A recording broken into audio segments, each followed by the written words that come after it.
আসসালামু আলাইকুম বন্ধুরা, কেমন আছো সবাই? আশা করি সবাই ভালো আছো। আমি আনাস খন্দকার বরাবরের মতো এবারে একটা নতুন মজাদার ভিডিও নিয়ে চলে এসেছি। এবারের টপিকটা অনেক অনেক ইম্পর্টেন্ট। আচ্ছা, তোমরা কি বলতে পারো যে এটা আসলে কি? আচ্ছা ঠিক আছে, আমি হিন্ট দিয়ে দিচ্ছি। এই এমন একটা জিনিস যেটা দিয়ে অনেক কিছু কিনা যায়, আর যেটা ছাড়া আমাদের জীবনটা পুরাই অচল। এরকম জামা কাপড় কিছুই কিনা যায় না। তো অনেকে বুঝতে পেরেছো, এটা হচ্ছে টাকা। এই যে আমার হাতে আছে বাংলাদেশি টাকা। এই যে দেখো, 1000 নোটে, 500 নোট আর 100 নোটে আছে প্রত্যেকটা ছবি, টাকার মধ্যে বঙ্গবন্ধু শেখ মুজিবুর রহমানের ছবি দেওয়া আছে। আর বিভিন্ন দেশের বিভিন্ন মহান ব্যক্তিদের ছবি এরকম টাকার মধ্যে ছাপা হয়। আসলে বন্ধুরা, আগেরকার দিনে কি টাকা আসলেই ছিল? আর তখনকার টাকা দেখতে কেমন ছিল? আর বা কে বা টাকা পয়সা আবিষ্কার করেছিলেন? তো চলো এই টাকা পয়সার মজাদার গল্প নিয়ে আজকে শোনা যাক। টাকা পয়সা। একটা সময় ছিল যখন টাকা পয়সা ছিল না। ছিল না কাগজের টাকা, ছিল না কোনো পয়সা, সোনা রূপা বা তামার কোনো মুদ্রাই ছিল না তখন। তোমার মনে এখন নিশ্চয়ই প্রশ্ন যাচ্ছে, তখনকার মানুষেরা তাহলে কেনাকাটা করতো কিভাবে? স্কুলে ফিস দেওয়া হতো কি দিয়ে? চকলেট কিনতো কি দিয়ে?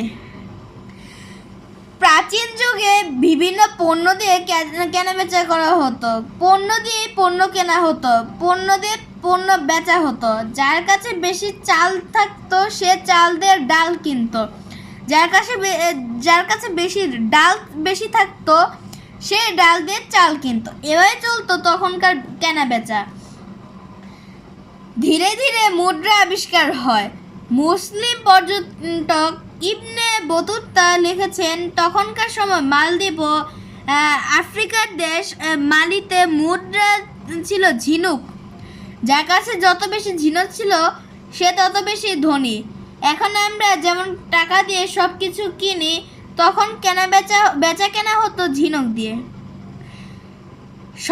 সপ্তম অষ্টম শতাব্দীর দিকে সোনার রূপার মুদ্রা তৈরি হয় এবং বেচা কেনা এর ব্যবহার শুরু হয়। তোমার কাছে যদি বাংলাদেশি কোন টাকার নোট থাকে, একটু নেড়ে চেড়ে দেখো সেটাকে।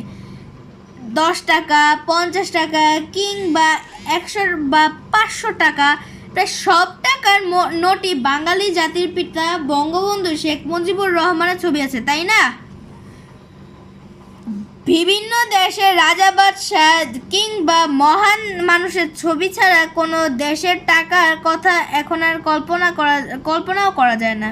কিন্তু তুমি কি জানো কি, টাকায় ছবি বসানোর এই রীতি প্রথম একজন মুসলিম খলিফা শুরু করেছিলেন? কোন মুসলিম খলিফা প্রথম টাকার তার ছবি বসিয়েছিলেন?